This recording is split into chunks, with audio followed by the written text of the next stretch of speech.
Seigneur, merci qu'il est toujours beau et agréable de venir là où tu es dans ta présence. Rester là pour t'adorer, te glorifier, t'élever, t'honorer. Nous sommes là pour toi. Au nom de Jésus. Amen. Amen.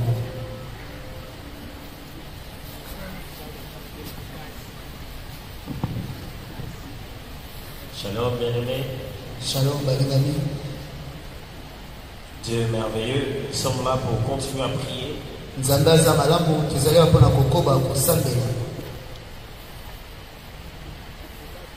Et pendant un moment, je vais juste partager avec vous une pensée Pena mwangu mamuke na biko kabona bino kaka likanisi moko. que le Seigneur a mis dans mon cœur et puis quoi, nous allons continuer à diriger la prière. Pe onkola teki na motema na nga pesi manango to kokoba kokamba ibondele. Je ne le ferai pas personnellement, le pasteur Blanski le fera. Na kusala yango ngai moko te mobateli Blanski nde akusala yango. Nous nous conduisons tout à l'heure dans des prières et dans des déclarations selon que l'Esprit va nous diriger. Sima kwa kokamba biso na mabondeli pe na malobo akoloba ndenge moni musantu akokamba ye. Et comme vous avez constaté déjà, j'ai choisi chaque fois un texte très facile. Pe lokwa bomoni yango bala nyonso na pona kalitani moko ezali pete mingi. Chaque fois que je dois partager avec nous avant de prier le jeudi. Aujourd'hui, ce n'est pas vraiment par souci de partager un texte facile, mais c'est surtout par souci de partager quelque chose qui vient de la part de Dieu, qui soit son message pour aujourd'hui, sa pensée pour chacun de nous pendant que nous prions ici. Vous savez, pendant qu'on prie, il est bon de prier avec précision. D'être en train de demander ce que Dieu veut. D'être en train de demander comme Dieu le veut. Et de ne pas passer du temps inutilement. D'être dans le bon domaine, dans la bonne chose. Ça nous fait gagner du temps de prier selon Dieu. Prier selon Dieu nous garantit déjà le résultat. Tu pries déjà dans la direction que Dieu voulait, alors le résultat est déjà garanti d'avance. Et je prie juste ce soir que nous prions dans la direction du désir. Vous savez, quand vous priez comme Dieu le voulait, il arrive qu'il vous donne même un bonus. Un jour, Salomon a prié tellement comment Dieu l'attendait. Et Dieu lui a dit, puisque tu m'as demandé que ça, je t'ajoute aussi l'autre. Je prie Dieu ce soir que vous ne soyez pas en train de demander du pouvoir à la place de la sagesse. Salomon a demandé la sagesse. Et Dieu lui a donné tout ce pouvoir et la richesse avec. Spirituellement parlant, quand on demande, il y a des choses lorsque vous les demandez, vous ne pouvez pas les avoir directement parce qu'elles sont raccordées à d'autres choses. Du coup, vous insistez là-bas et Dieu est en train de bâtir ça petit à petit. Il remplit les restes pour que vous arriviez à la finalité. Mais il y a aussi spirituellement des choses qui, lorsque vous les demandez, automatiquement en elle, elle détient aussi d'autres choses que vous n'avez pas citées. Dès que vous les avez, automatiquement, elles font couler tous les restes des choses que vous n'avez pas demandées. Et c'était ça la demande de Salomon. Lorsqu'il a demandé la sagesse qui était dans le cœur de Dieu, de pouvoir diriger à travers un roi, automatiquement, la richesse, l'opulence, la gloire, toutes ces choses sont venues par-dessus. Ce n'est pas que Salomon. Jésus, en nous enseignant à prier d'ici. Il dit, dans notre vie chrétienne, il nous dit, cherchez premièrement le royaume. Cherchez Premièrement le royaume. Et le reste vous sera donné par-dessus. Dans chaque approche de la prière, dans chaque approche de la recherche, il y a la chose qui, lorsque vous l'avez, les restes viennent par-dessus. Et vous passez beaucoup du temps dans la prière. Si vous êtes en train de chercher le par-dessus, sinon, ça poussera Dieu de chercher par quel moyen vous faire partir de par-dessus pour que vous alliez à la fondation. De fois, nous demandons à Dieu les plafonds. Dieu est content. Les plafonds font partie de la maison. Mais où les placer? J'ai prié Dieu ce soir. Vous ne demandez pas des plafonds, mais vous demandez des fondations. C'est comme ça qu'on passe du temps inutilement dans la prière. On demande des choses que Dieu ne sait placer sur rien.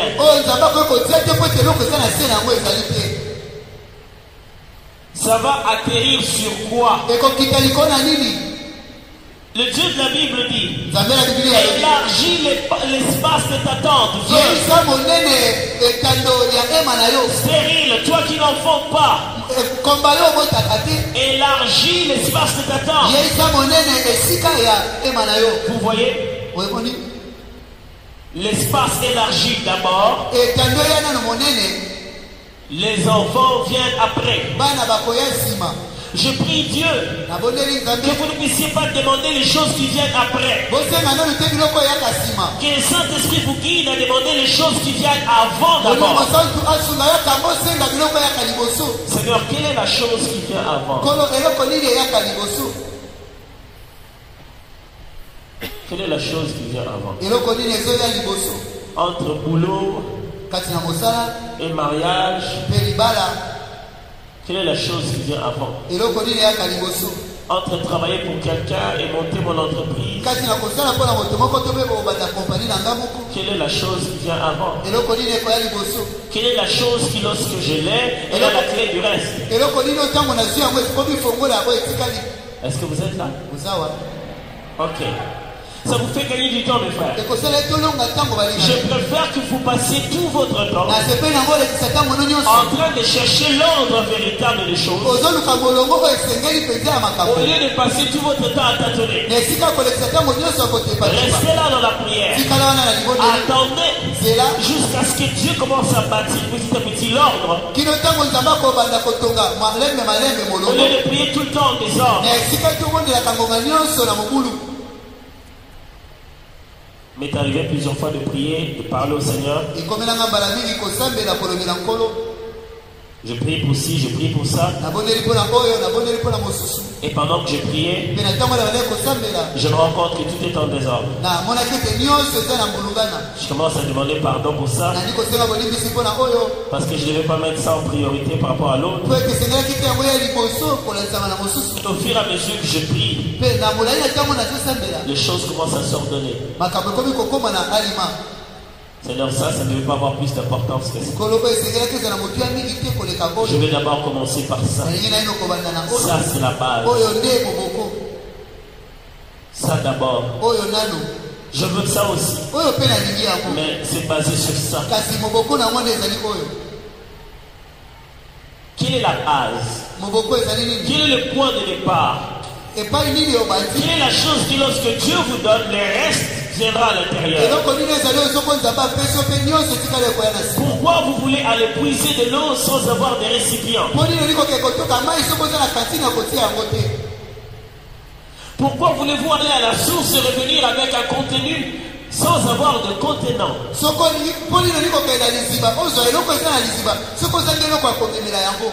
De quoi vous avez besoin? Beaucoup d'entre nous ne savent pas de quoi ils ont besoin. Ils débitent tout ce qu'ils ont vu tout autour d'eux. Waouh, ça c'est joli. J'ai besoin de ça. Ah, ça c'est fantastique. Oui, j'ai besoin de ça. Il vient dans un mariage, il dit, mon dingue, ça j'ai besoin de ça. Ah, moi aussi j'ai besoin de ça. De quoi avez-vous besoin? Je suis très heureux de servir un Dieu qui n'attend pas toujours mes mots pour savoir de quoi j'ai besoin. Ma Bible m'a dit, quand vous priez, ne répétez pas des paroles comme les païens le font. Ils pensent qu'à force de parler, alors ils auront une réponse. Votre Père dans les cieux sait de quoi vous avez besoin. Frères et sœurs, Dieu sait de quoi nous avons besoin. Mais la prière, c'est le moment où on s'aligne à sa volonté. Ainsi, sa volonté s'est faite sur la terre comme au ciel. C'est ça la prière. C'est l'alignement à la volonté parfaite de Dieu. C'est entrer dans l'ordre, dans le schéma logique des choses que Dieu veut faire. Là où il veut commencer par A, je ne dois pas m'attendre à B. Même si moi j'avais envie de B, dans la prière, je dois aller jusqu'au niveau de D. Seigneur, j'attendrai B plus tard. Maintenant, je vais recevoir le A que tu vas me donner. Frères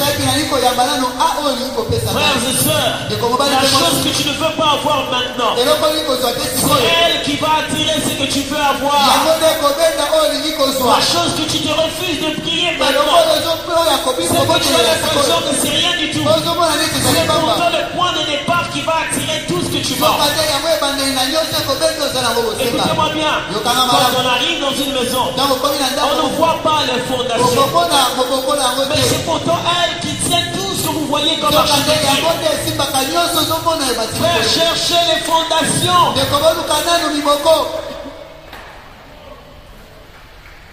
Priez vers les fondations d'abord.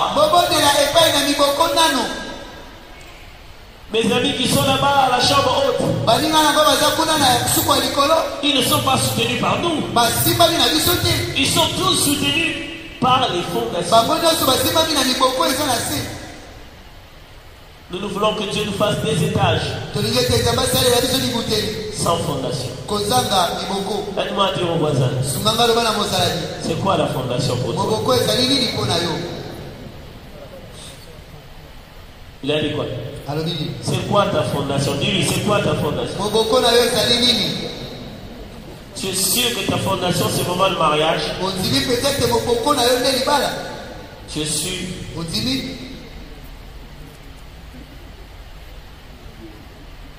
Tu es sûr que ta fondation c'est vraiment les études? Ce soir je prie. Comme nous ne savons pas ce qui nous convient de demander, que le Saint-Esprit, par des soupirs même inexprimables, arrive à demander la fondation dont tu as besoin. Quelqu'un ce soir est perturbé. Il ne sait plus par quoi commencer. Qu'est-ce qu'il faut demander? Je prie Dieu que par son esprit, il puisse même adresser des soupirs inexprimables jusqu'à demander ce qu'il te faut vraiment.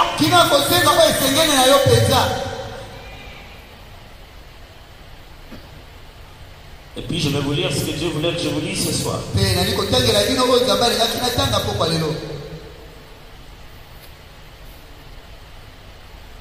Ézéchiel chapitre 37, c'est parti du premier verset. La main de l'Éternel fut sur moi, et l'Éternel me transporta en esprit et me déposa dans le milieu d'une vallée remplie d'ossements. Ézéchiel 37, je suis au premier verset. Il me fit passer auprès d'eux tout autour, et voici, ils étaient fort nombreux à la surface de la vallée, et ils étaient complètement secs. Il me dit, fils de l'homme, ces eaux pourront-ils revivre? Je répondis, Seigneur éternel, tu le sais. Il me dit, prophétise sur ces eaux et dis-leur, ossements desséchés, écoutez la parole de l'Éternel. Ainsi parle le Seigneur, l'Éternel, à ces eaux. Voici, je vais faire entrer en vous un esprit et vous vivrez. Je vous donnerai des nerfs, je ferai croître sur vous de la chair, je vous couvrirai de peau, je mettrai en vous un esprit et vous vivrez. Et vous saurez que je suis l'Éternel. Cette prophétie est une prophétie de Dieu à Israël. Il a donné à Ézéchiel pour annoncer au peuple d'Israël qui était éparpillé en ce temps. Et même dans les temps à venir, le jour où se s'est accompli, le jour de l'unification de la nation d'Israël, Dieu a annoncé que le peuple qui était éparpillé et sans vie, il ramènerait tout ce peuple ensemble. Il ferait qu'Israël qui était séché, éparpillé, tué, un jour Dieu allait le faire revivre et en faire une nation aujourd'hui. Je dois juste vous dire que Dieu a accompli ça. Au jour d'aujourd'hui, Israël qui était séché à l'époque nazie, éparpillé, détruit. Aujourd'hui, nous prenons tous des billets et nous nous rendons à Jérusalem parce que Dieu a ressuscité des ossements séchés.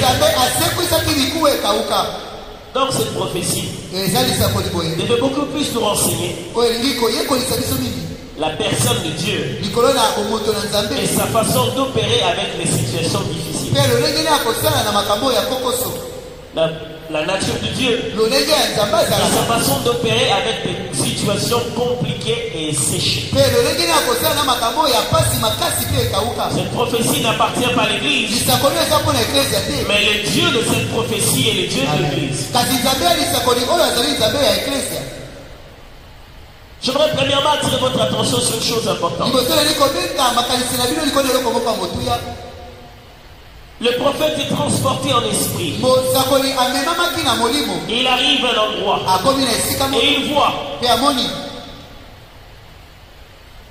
et il voit qu'il y a des ossements desséchés. C'est-à-dire que les gens sont morts. Et ils sont morts il y a longtemps. C'est-à-dire qu'ils sont morts. Ils sont morts il y a longtemps. Ça fait combien de temps que tes fiançailles sont morts? Ça fait combien de temps que tes fiançailles sont morts? Ça fait combien de temps que ton mariage est mort? Vous êtes toujours là. C'est comme si vous êtes un mariage desséché. Vous allez toujours vendre. Même entreprise. Mais c'est comme si vous êtes une entreprise desséchée. Ça fait combien de temps que votre foyer est desséché? Tout le monde se réveille, chacun prend sa direction. Les enfants vont à l'école, papa va au boulot, maman va lever, et le soir tout le monde vient dormir. Il n'y a plus de famille. La mort est entrée jusque dans les eaux. Quand un corps meurt, et puis vient la décomposition. Au bout d'un certain temps, vous pouvez trouver des os, mais avec quelque chose à l'intérieur. Mais quand vous les trouvez desséchés, c'est que ça fait très longtemps. Ça fait combien de temps que tu te bats chaque fois? 2 semaines bien, 3 semaines mauvais, 1 semaine bien, 4 semaines mauvais. Ça fait combien de temps que tu as perdu l'équilibre? Les ossements étaient desséchés. Alors, Dieu lui dit, fils de l'homme, prophétise sur les eaux. Pourquoi lui dit ça? Est-ce que tu crois que ces eaux vont revivre? Lui dit, fils de l'homme, prophétise sur ces eaux. C'est comme si je venais, je trouvais quelqu'un de malade, et je dis, est-ce que tu crois que ce malade va vivre? Il dit oui. Et quel est le médicament? Prophétise sur ces eaux. Prophétiser vraiment. C'est ça le médicament.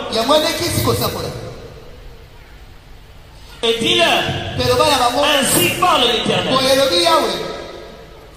Frères et sœurs, je vais vous dire une chose. Tout ce qui existe sur la terre, dans la vie des êtres humains, a été d'une manière ou d'une autre établi par le pouvoir d'une parole. Ce que Dieu a créé, il a créé par la parole. Ce que les sorciers ont amené dans ta vie, ils l'ont aussi amené par la parole. Le seul médicament pour établir ce qui est détruit dans l'univers, c'est toujours la première parole créatrice du départ.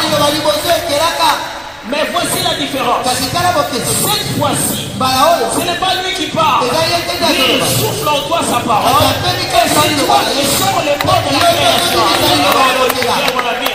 Parce que depuis un moment, Dieu avait appelé l'homme dans le jardin de Dieu. Et il a dit, je te donne le pouvoir de donner le nom à tout ce qui est sur la terre. Ce jour-là, Dieu a cessé. Il donne plus le nom. C'est l'homme qui donne le nom. Quand il sort des ossements desséchés, il doit les appeler une grande armée. Parce que le nom doit venir de la bouche de l'homme. Vous négligez la parole. Et vous négligez la parole. Vous négligez la déclaration. Vous négligez le fait de dire des choses. Les gens ne dorment pas toute la nuit. Ils disent des choses contre vous. Quand vous avez l'occasion de dire quelque chose contre vous, ne blaguez pas avec ça, mes frères. Ce qui est établi par la parole est aussi détruit par la parole.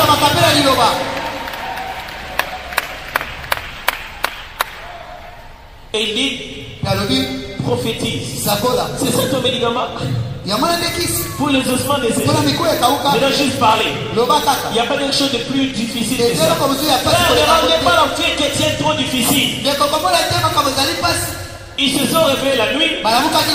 Ils sont allés à des endroits. Ils ont dit des choses.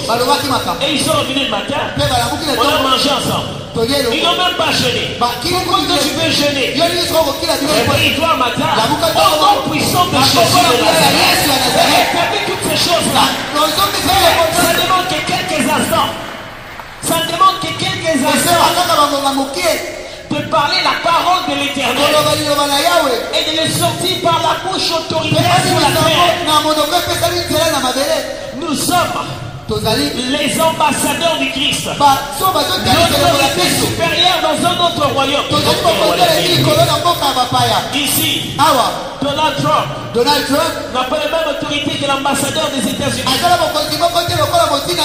Ici, celui qui est comme le président des États-Unis pour tous les citoyens américains, c'est l'ambassadeur. Donc il doit traiter un problème si le gouvernement américain fait rencontrer notre gouvernement, à la seconde qui suit, c'est lui qui va quitter et qui va aller voir le président au nom du président des États-Unis.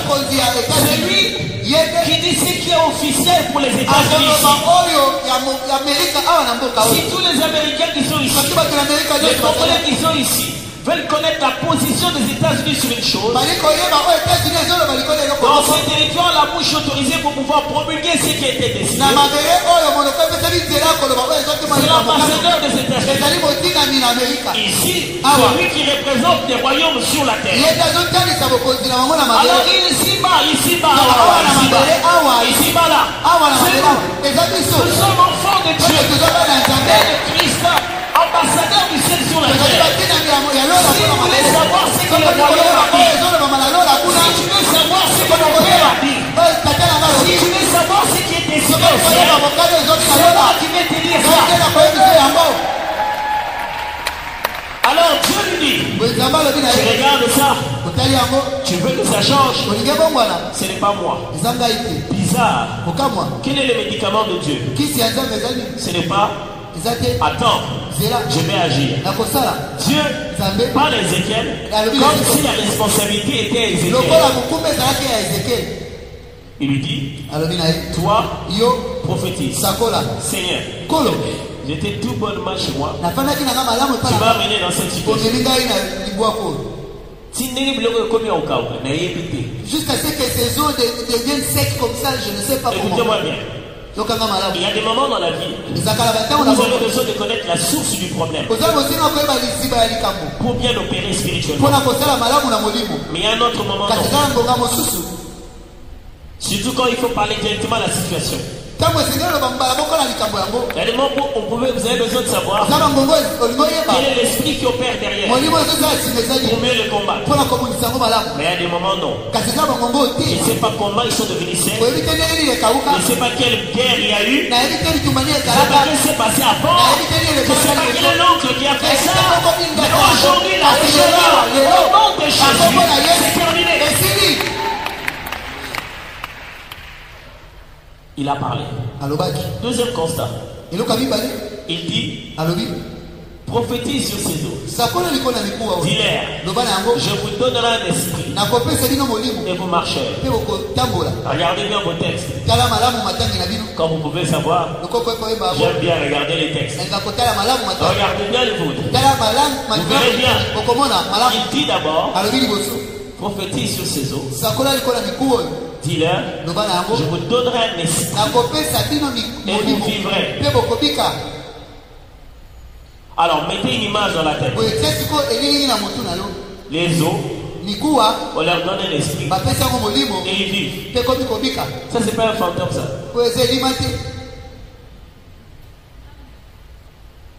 Dieu parle toujours à la finalité. Dieu dit d'abord la fin. Dieu, quand il nous montre, il montre d'abord comment ça va finir. Pour que pendant les temps qu'on va vivre, notre cœur ne puisse pas mourir de suspense. Dieu, il connaît le cœur. Il commence d'abord par nous dire, match il a dit 3-0. Le match s'est terminé par 3-0. Au tu es rassuré de qui a gagné. Après, il commence à te montrer le match. Écoutez la suite. Il dit maintenant, je vous donnerai des nerfs. Je vous donnerai de la chair. Il dit maintenant le processus qui va se faire à l'intérieur. Mais quand tu l'écoutes avant, c'est comme s'il dit, il y a des ossements, je leur donne l'esprit et ils vivent. C'est pourquoi chaque fois que Dieu parle, l'homme se pose toujours la question, comment cela se fera-t-il?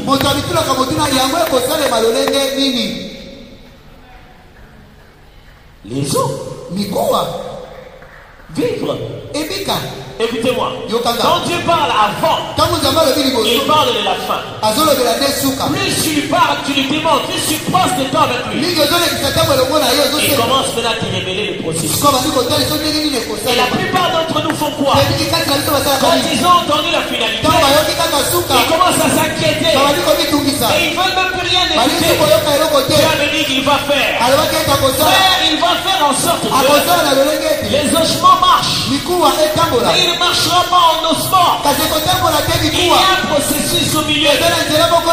Quelqu'un sait-il comment ça va finir? Sache que le Dieu de la fin est aussi le Dieu du processus. C'était lui le seul prophétie. Mais en 3 points. Là, j'ai parlé comme notre pasteur. Notre pasteur Roland d'abord. Je vais parler de ça en 3 points. En 4 points. C'était une prophétie. Mais en 3 points. La prophétie.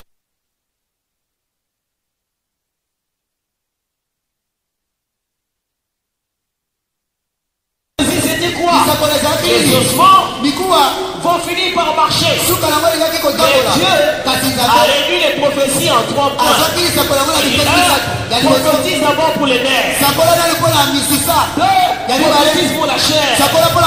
Et puis 3, demande que l'esprit vienne dans le cadre et qu'il puisse te faire. J'ai une bonne nouvelle pour toi. Ce qui te fait peur, c'est parce que tu ne connais pas les processus. Mais moi, j'aimerais te rassurer. Le match est déjà terminé. Il voit les ossements. Il les voit déjà avec un esprit dedans. Il a déjà vu un esprit dedans. Il a dit prophétise. Il dit dis aux ossements, je mettrai en vous un esprit et vous deviendrez vivants. Maintenant en 3 points. Commencez par les nerfs.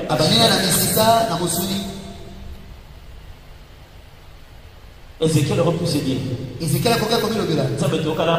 Seigneur, c'est pas comme ça qu'on s'était entendu. On s'était entendu que l'esprit allait venir dans le soir. Et puis ça allait marcher. Seigneur, c'est pas comme ça qu'on s'était entendu. Seigneur, tu m'as donné et maintenant tu as plusieurs prophéties dedans. Écoutez-moi bien. La grandeur de Dieu est dans le processus. Ils aussi peuvent le faire. Ils ne peuvent pas le faire comme lui. Un jour, mon collègue, le pasteur Blansky, je venais un jour. Il était allé acheter quelque chose à manger ici. On s'est dit on voulait manger, grignoter quelque chose. Alors quand ils allaient acheter, ils sont arrêtés quelque part. Le monsieur qui leur vendait leur dit tous les poulets qu'on vend ici ont le même. Nous tous savons que tous les poulets ont le même. Mais ça c'est plus coûteux que les autres. Si tu vas là-bas, ça aura le même prix. Mais ici, c'est bon plus que les autres. J'ai bien aimé cette phrase. Nous tous savons que tous les véhicules ont le même prix. Mais les véhicules que Dieu donne un goût différent. Nous tous nous voyons que c'est un véhicule. Mais ils savent que c'est un véhicule. C'est un véhicule. C'est un cercueil. Ça n'a pas le même goût.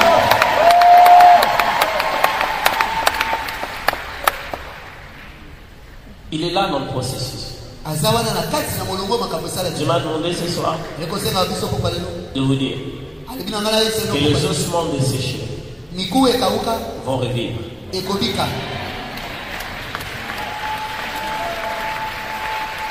Je répète, les ossements desséchés vont revivre. Allez le voir personnellement. Il vous dira qu'est-ce qui sera la prophétie 1, prophétie 2, prophétie 3.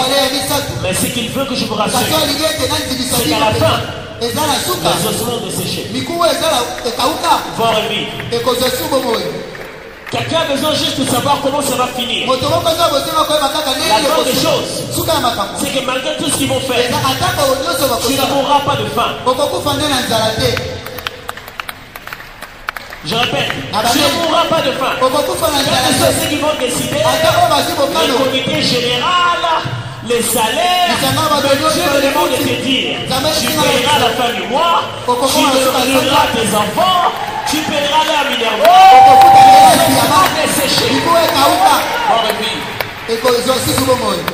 des fois on a besoin de beaucoup de précision. Donne-moi les précisions. Je ne vois en détail. Les prophéties les plus fortes, ils juste les résumer. Ossements desséchés, revivra. Frère, avant de chercher les détails, cherchez d'abord la finalité. Et la bonne nouvelle c'est quoi? Je vous dis la finalité aujourd'hui. C'est que les ossements desséchés vivront. Moi aussi je ne sais pas comment. Mais je sais que le Saint-Esprit te couvrira de son ombre. Je sais que le Saint-Esprit te couvrira de son ombre. Les ossements ne prennent jamais vie sans l'œuvre du Saint-Esprit. Il est impossible qu'on en arrive à un résultat final sans que l'Esprit opère là au milieu. C'est pourquoi devenir un grand ami du Saint-Esprit. Il n'y a pas de promesses sur la terre qui s'accomplissent sans que l'Esprit participe. C'est l'Esprit de Dieu qui le fera. Écoutez-moi bien, c'est l'Esprit de Dieu qui le fera. Celui qui convaincra le patron de signer. C'est l'Esprit de Dieu qui le fera. Je me suis senti juste convaincu. C'est comme un esprit. Non, c'est pas comme un esprit. C'est l'Esprit de Dieu qui parlera à ton cœur.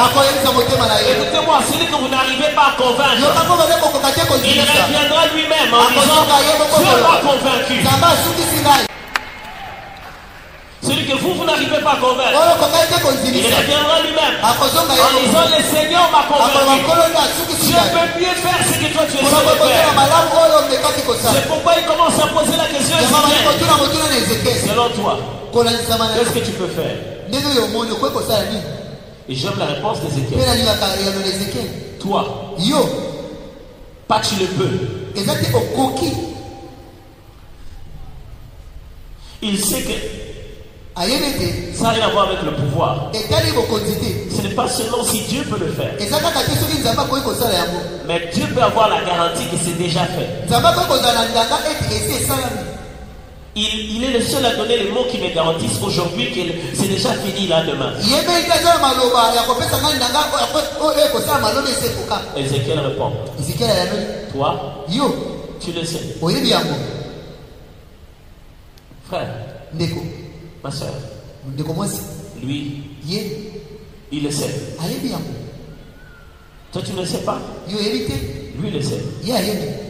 Il sait que cette maladie ne t'amènera pas à la mort. Oh, je ne sais pas si je parle à quelqu'un. Il sait que cette maladie ne t'amènera pas à la mort. Lui, il le sait. Il sait ça très bien. Il sait. Il sait que les ordonnances ne sont pas toujours précises. Tu n'as pas toujours les changements que tu désirais. Mais il sait aussi que cette maladie ne t'amènera pas à la mort. Entre-temps, entre aujourd'hui et ta survie, je ne sais pas si tu iras en Inde, si tu iras en Afrique du Sud, si tu iras où, je m'en fous. Tout ce que je sais, c'est que tu ne mourras pas, tu vivras. Cette maladie ne te tuera pas. Je sais que les ossements desséchés vont vivre en fin de compte. Je sais, c'est un problème d'argent. Ne t'empêchera pas d'avoir ton diplôme. Tu l'auras. Je sais qu'il y aura une collation de grade. Je sais qu'il y aura une collation de grade. Je ne sais pas comment, mais je sais qu'il y aura un mariage. Cette discussion avec le fiancé. Cette discussion avec le fiancé. Ça ne viendra pas à la célébration. Je sais qu'il y aura un mariage. Entre temps, je ne sais pas si vous allez convaincre la belle famille. Ou si vous allez vous marier au village d'abord, ou si vous allez trouver l'argent, le civil il sera à 3 semaines, à 4 semaines, ou si vous allez donner la dette en 1 mois et puis après 3 mois. Ça, je sais, c'est qu'en fin de compte, il y aura mariage. Je ne sais pas si vous êtes excités quand vous annonce la fin des choses. Moi, je ne suis pas un grand fan du football. Rien que si je l'ai dans mes pieds, alors là, je peux jouer. Mais des fois, j'ai envie de savoir comment ça s'est passé. Et je me résume. Je ne vais pas aller loin. Je demande, comme un bon quinoa, combien? Frère, j'ai la bonne nouvelle de vous annoncer. Combien? Il y a un jour, 2 jours, et 3e jour, il est sorti du Congo. Le 3e jour, il est sorti du Congo. Jusqu'aujourd'hui, Jésus a gagné. On n'est pas en plein milieu. Le match est terminé. On a même déjà sifflé. Jésus ne mène pas. Il ne mène pas 3-0. Il a gagné pour l'éternité.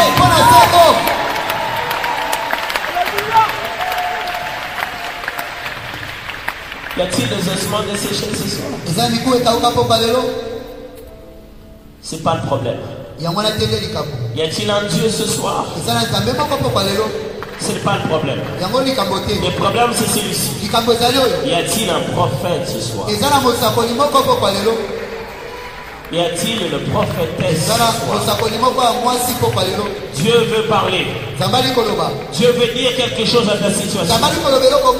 Est-ce qu'il y a une bouche qui peut s'ouvrir ce soir? Tout le monde a déjà parlé.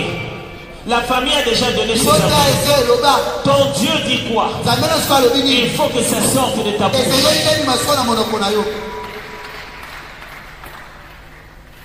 Oh, si tu le peux, je voudrais que pendant quelques minutes on se mette à parler en langue. Donne-moi juste plus de piano. J'aimerais qu'on parle en langue pendant quelques minutes.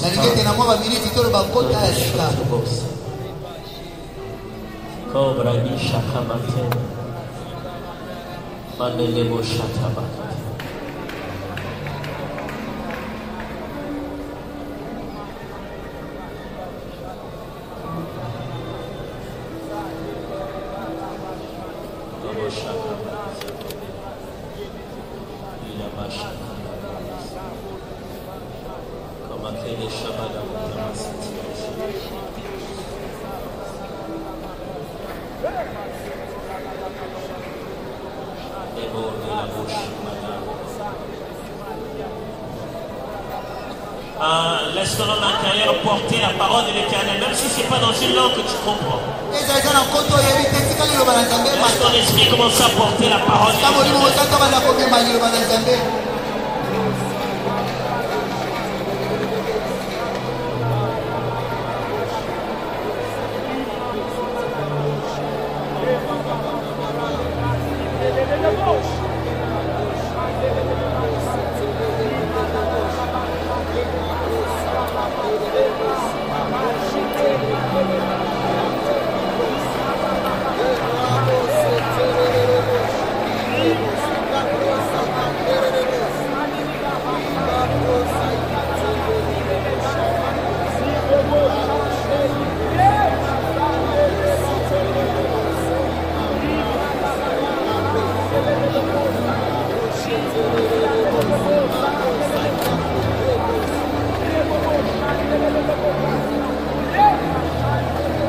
S'il t'arrive pas de parler en langue, alors confesse le nom de Jésus. Confesse le nom de Jésus.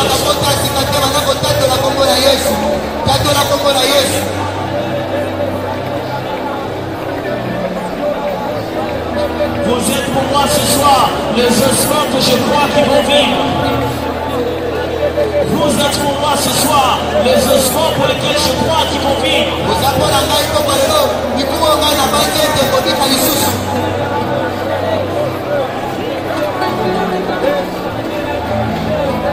Vous êtes pour moi ce soir les ossements pour lesquels je crois qu'il y a la vie.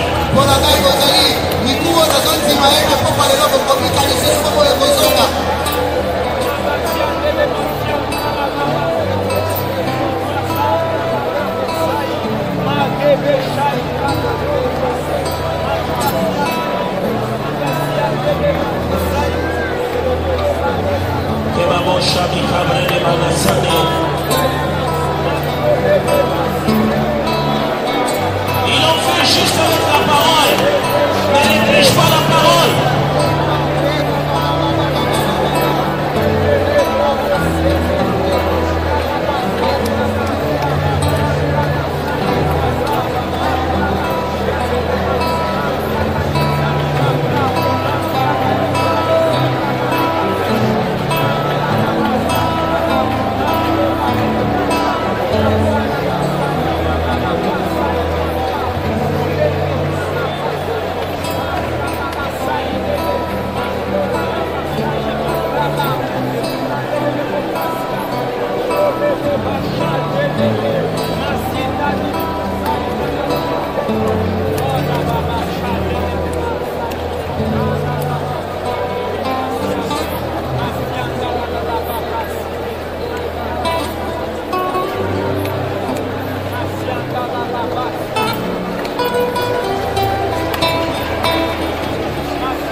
Avance encore, avance encore, avance encore, avance.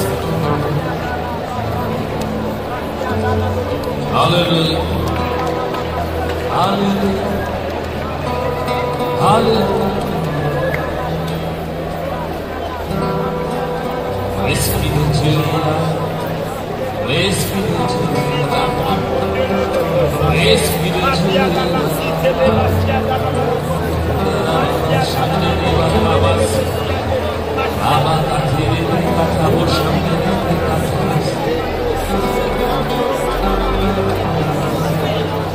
Est-ce que ces ossements peuvent dire oui? Est-ce que ces ossements peuvent dire oui? Ce soir, il ne s'agit pas de la foi des hommes. Il s'agit de la parole qui sort de ta bouche.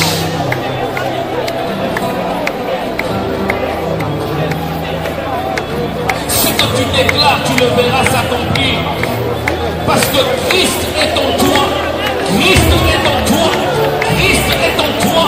Christ est en toi.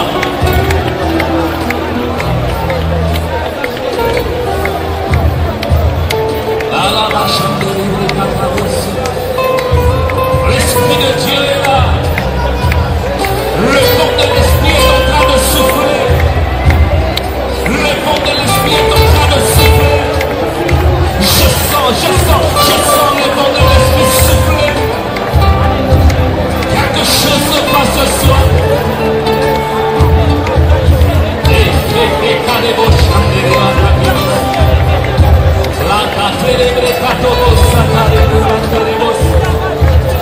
Alléluia. Prophétise sur ces ossements desséchés.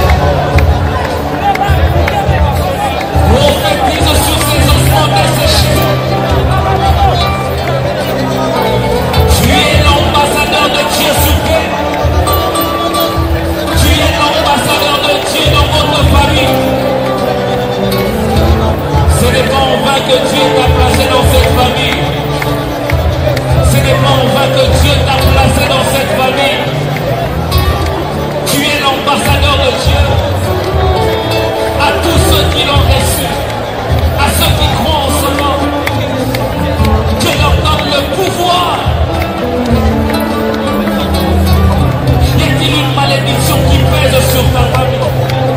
Prophétise la fin de la malédiction. Prophétise la fin de la malédiction. Au nom de Jésus.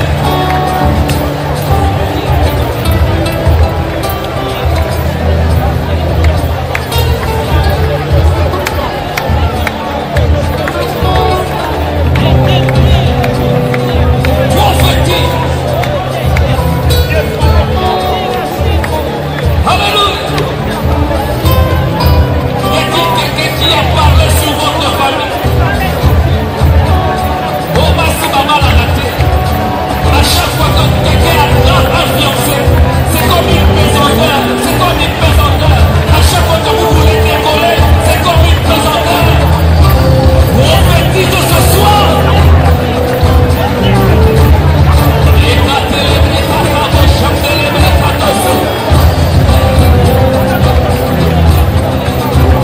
Est-ce qu'à mon âge, je peux encore me marier? Fils de l'homme, prophétise sur cela.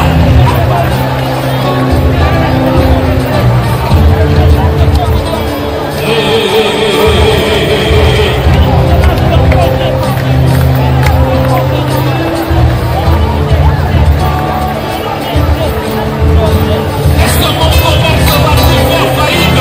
Prophétise sur cela.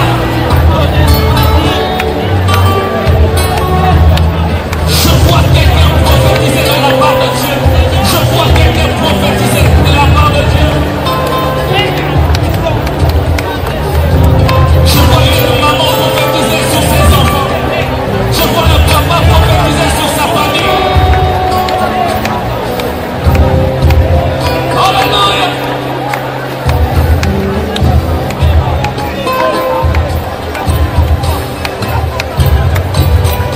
Qu'est-ce qui ne marche pas dans ta vie? Qu'est-ce qui ne marche pas dans ta famille?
Alléluia.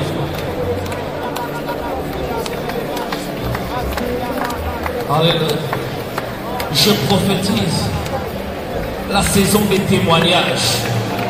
Je prophétise la saison des témoignages. Je prophétise, non pas sur ton voisin, mais sur ta vie, la saison des témoignages. Alléluia. prophétiser encore. Le médecin qui t'avait déclaré stérile, s'il est vivant, c'est lui qui va porter ton enfant.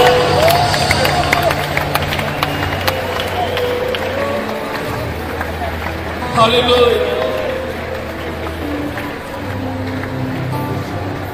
J'ai la folie de la prophétie ce soir. Je ne sais pas combien d'années tu as été chômeur. Je ne sais pas l'année de ton licenciement. Mais ce soir, sous l'autorité et l'onction de Dieu, je prophétise dans une atmosphère difficile. Alors que tout semble ne pas marcher dans le pays, l'Éternel Dieu te donne du travail. L'Éternel Dieu te donne du travail. L'Éternel Dieu te donne du travail. L'Éternel Dieu te donne du travail. Je prophétise sur ton CV. L'Éternel Dieu te donne du travail. Alléluia.